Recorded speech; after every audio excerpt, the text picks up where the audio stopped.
loving me, I loving you. Mothers and fathers, husbands and wives, sisters and brothers, friends for life, won't live in the past. All I wanna do now is making it last. It's time for another conversation. Welcome to Making It Last podcast. I'm your host, Noreen Daly, where it's all about helping us to have better relationships, not just with ourselves, but with other people. What are we going to be talking about this time around? How can conflict resolution techniques positively impact our relationships?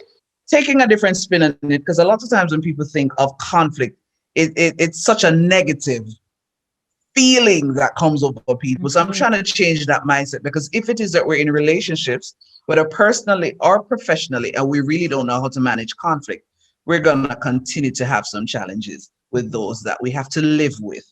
All right. With that being said, speaker, author, expert in conflict resolution, and expert in having those difficult conversations, Charmaine Hammond is with me for us to delve in this topic. Welcome, Charmaine. Thank you so much. So, what are some of these conflict resolution techniques? And then we can see how they can then positively impact our relationships. One of the techniques is really about being ready to have the conversation, choosing the right time and place for the conversation. Often we want to have the conflict resolution when we're in the heat of the moment and we're so angry and there's so much emotion and drama. And typically my experiences show me that usually doesn't work very well. Often one takes the conversation and storms out, or things get said that can't be taken back. So that right time and the right place is really important. The second part of the technique is being prepared. And you brought up the emotions a moment ago, and I think that's such an important reminder of what you said, because so many of us, when we see conflict as negative, before we go into a conversation, so if we have a conversation tomorrow, we spend the whole night when we should be sleeping. We play it over in our head. We're rehearsing it. And by the way, that's not practice. That's just causing stress. So practice is when you actually consciously practice and write down what you want to say to the person. Go into a room where there's a mirror and practice what you want to say at least 10 to 15 times.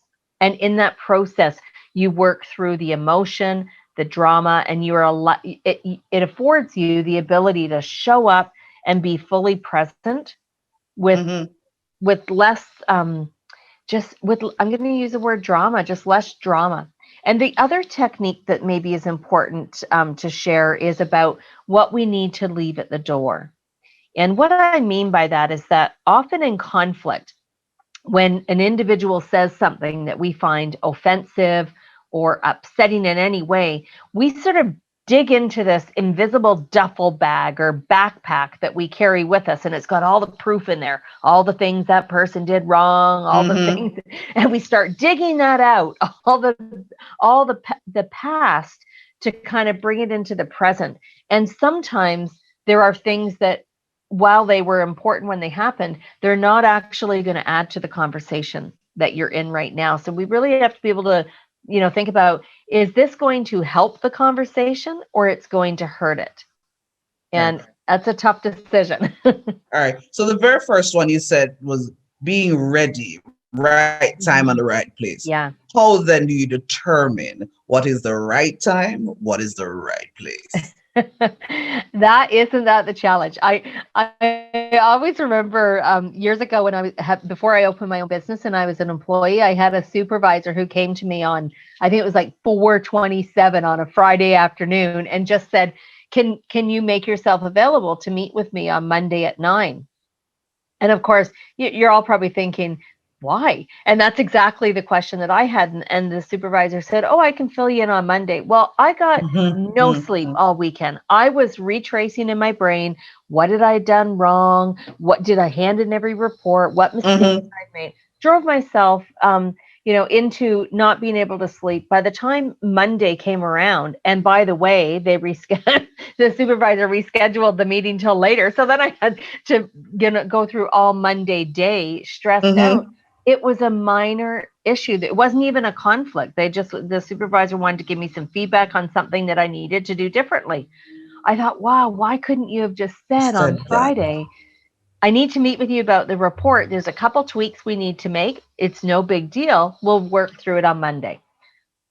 I would have had a great weekend, and I wouldn't have gone in agitated. Like I had my little bag of of things that I could pull out in terms of the times that supervisor had made a mistake. And I remember thinking that's actually one of the reasons I got interested in learning about conflict resolution, because I realized the impact it had on me, and I thought that was not useful to lose 2.5 days Mhm. about something that never became a reality. And that was one of the reasons I decided to go to school and learn about conflict resolution, is I didn't like how that was handled. I know you've been enjoying the conversation, but we're going to take a little break and get a word from our sponsor. For all your events such as educational forums, workshops, book launches, weddings, and more, contact Noreen Daly, the ultimate MC and event host. Visit noreendaily.com or follow her on Instagram at Noreen Daily Jam. Noreen Daily, creating long-lasting memories. So the right time and the right place can be one. It can be dependent on the relationship, but Yep. then you also have to try to ensure that it is okay. For example, I'm in a relationship, whatever the type of relationship, what I might think might be the right time and the right place might not necessarily be that for the person. And if that is the case, then it can only escalate whatever that conflict is rather than actually help to diffuse it. Right? So true. Absolutely. So true. Okay. So one just has to be very deliberate, Yes. And sometimes, intentional. yeah, you're absolutely deliberate, intentional. That's a great way to frame it. And sometimes we have to ask for input. We might say something like, for our meeting next Tuesday, where do you want to meet? Do you want to, and if it's a home relationship that we're looking at and there's a conflict, certain rooms in a home are kind of trigger points for people, I've learned. So you have to look at almost like neutral. Where is the neutral place in your home that whoever is in the conversation can feel that it's not intruding on sort of their space. It just feels neutral and it works for everybody. So having, if it's two adults in a relationship and there's children in the home, the dinner table might not be, if it's not a family conflict, the dinner table might not be a great place for the parents to have that conversation. But sometimes in relationships, when we get caught up in the drama, we don't actually even notice that there's people around us and, little ears that can hear things. So in families, we've got to be really careful about what certain family members need to be exposed to and what they don't. Okay. The whole idea of being prepared. Now, there are a lot of individuals I know, and I know sometimes for me, depending on the relationship again, it's gonna have to be what do I say? I don't want to say toughen up, like I have to toughen up for it, but it's like I have to get myself in a certain mindset to have a certain kind of conversation. So sometimes, and I think for me with age, I've realized that sometimes you have to have those difficult conversations. But how then? Because for me, I realize that it is necessary. But then if it is that you need to have that with somebody who's not quite there yet, how do you work through that to ensure that, yes, I am ready and I'm prepared to have this difficult conversation, but that other person is probably not quite there yet and not yet prepared. Do I then wait on them, or do I then still push through to just try to ensure that this issue or whatever is resolved? Yeah. So you're absolutely right, because there's sort of a power imbalance, so to speak, when we go super prepared and the other person is sort of winging it. I'm using air quotes here, but where they don't prepare it, and then that can actually cause a conversation to go sideways. I'm really glad you brought that up. One of the things that can work well in that case is to ask the individual, if you're sensing that other individual may not feel confident or is not prepared, you can provide some parameters, such as, what I'd like to talk about today or tomorrow is this. So it's almost like you frame up a little agenda. Just some, and it's not got all the details. Mm-hmm. But, the purpose of me calling the meeting is to talk about this. And so in family situations, I've seen parents that I've worked with say something like, I want to have a meeting tomorrow about the way we all handle chores in the family. So that's very neutral. It's not, I want to have a meeting tomorrow to talk about the many times that you've never put the dishes in the dishwasher. Right. That's going to be combative. So we actually have to frame how we speak and provide that agenda. Now, the other piece to this is that the person we're going to be having that conversation with, whether it's in families, communities, workplaces, wherever the conversation is, we might want to plant some questions for them to think about in advance. So we might say something to the other person of, knowing that we're going to be talking about, such and such, and you fill in the blanks. Are there questions that you have that are popping up right now for me that would be helpful for me to know about? Because what you're doing is you're actually engaging them right there in the conversation without really talking about it. But it's sort of like making it okay for you both to prepare and ask questions. And you might say, I was thinking of meeting in the whatever room. And does that work for you? Are you okay with that room? And they might say, oh, I don't find that very private. Could we meet somewhere else? Awesome. Perfect. So you can be getting some of their engagement in the conversation early. And you might say to them, knowing what we're going to be talking about, is there anything that you think you need from me?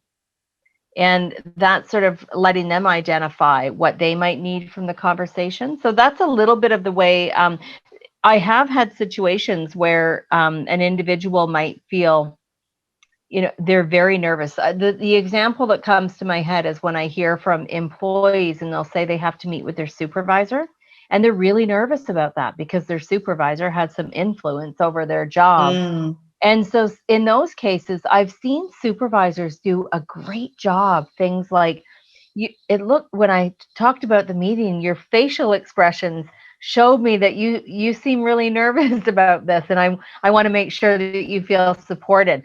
And here's, if you need some support, here's the things that we have in our company. So I've loved it when supervisors can, not make it scary for people to have the conversation. And if they see that the person is reacting in a real avoidance way, or their nonverbals are showing that they're nervous or fearful, that's a great opportunity for the supervisor to say something like, how could we make this conversation more comfortable for you? I know you've been enjoying the conversation, but we're going to take a little break and get a word from our sponsor. Does your business lack branding? Having difficulty realizing your vision? Look no further. Splinth Brand Design Consultancy specializes in developing personal and business brands. Services include strategic management, website creation, social media branding, and more. Visit them online at www.wearesplint.com. Splinth, the brand you need to succeed. So you introduced us to 3 techniques: being ready, being prepared, and also what needs to be left at the door. Are there any other techniques, or can we then go into how it positively impact a relationship? Yeah. I think the last piece would be thinking of the questions that you can ask the person in advance. Okay. Yeah, it's really important to think in advance about what questions, and they all start with W: who, what, where, when, why, and how. Those are such power, and the H starts with H, but who, what, where, when, why, and how. Those questions really move conversation forward. Okay. So with that being said, with all of these different techniques, how then can all of these techniques positively impact our relationships? When we go into a conversation prepared, having given some thought to questions, having given thought to what might be going on for the other person, we have a much better chance of keeping the conversation from falling off the tracks and going sideways. It means we're probably going to be more respectful. We're probably going to be hearing the other person. There's something that happens in conflict while somebody's talking. The other person uses that time to plan what they're going to say instead of processing. So the more we prepare, the more we decide what needs to come in the door or stay at the door, it's going to allow us to be a more active participant in the conversation. And it's going to allow us to be present to, if we're in the dialogue and we see somebody, you often see it, somebody visibly retreating, they're moving further and further away from you, they slide their chair back, they're clearly avoiding in that moment through the behavior. when you are calm and respectful, you can say, how is what we're talking about right now impacting you? I noticed a change in your behavior. So you can actually use that as a way to just describe what you're seeing.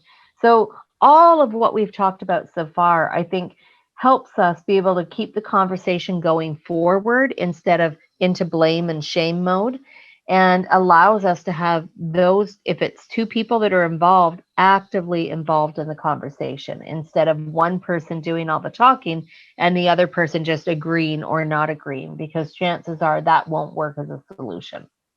Do you think though that, and I can't necessarily speak in terms of what happens in your country, but I know a lot of us as Caribbean persons, we've been socialized a lot in terms of how you relate to somebody or how you resolve a conflict. Sometimes I don't think we've had the best of examples. I think that's the reality. Yeah. So for some of us, learning this skill comes late. Yeah. And it can come whether through formal or informal settings. So, with that being said, and the fact that, one of the last things you said just now that popped out at me is that it makes you more active. And I think for a lot of persons, that takes energy that sometimes they don't necessarily, even if the relationship is important to them, they don't necessarily want to expend that energy to be active in the conversation, active into ensuring that we resolve this conflict. Yeah.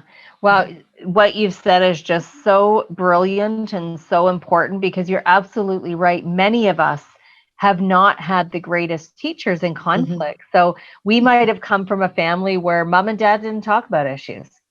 It was swept under the carpet, or one person responded with anger, but it never got resolved. Or we might have, one of my friends said, we resolve conflict by just simply yelling at each other. And whoever yells loudest is the one who wins. That's the family dynamic he grew up in. And then you have other people. So every family dynamic, and then there's the next layer. There's the community and the societal leaders that we learn from. And then there's the workplace. So there's so many influences. And I loved what you said about learning these skills early.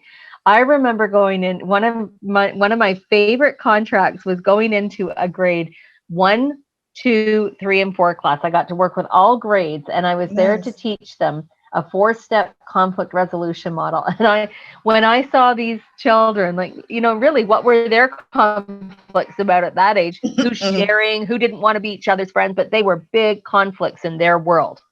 They were big conflicts. And when I could see these children asking the who, what, where, when, why questions, listening, I even had them paraphrasing. And I thought, this is incredible. When they grow up, I want to go work for them. Yes. So the good news is it's a teachable skill, and we can learn it at any time in our life. It just takes, as you pointed out, some commitment and some practice. Okay. As we're wrapping up, what then would you say is a 3-step process for persons to ensure that they pay attention to these techniques so that it can then positively impact their relationships? What would be that 3-step process? I would say the first step is really, really about being ready and preparing. That's step 1. The step 2 is to have that courageous dialogue and have that conversation that matters most. So you're asking questions, you're listening. And the third step is to work with that other person to find a solution. And sometimes we're brainstorming options. Sometimes the solution just appears, but it's really about being prepared, having the conversation, and then working together to find an outcome that you both will live with and agree to. Okay. I enjoyed this conversation, and you will be hearing from me again, Charmaine, so we can have more conversations of this nature. Thank you so much for joining me on this podcast. Thank you. This was Making It Last podcast. I'm your host, Noreen Dealer. It's all about helping us to have better relationships, not just with ourselves, but with other people. Until next time.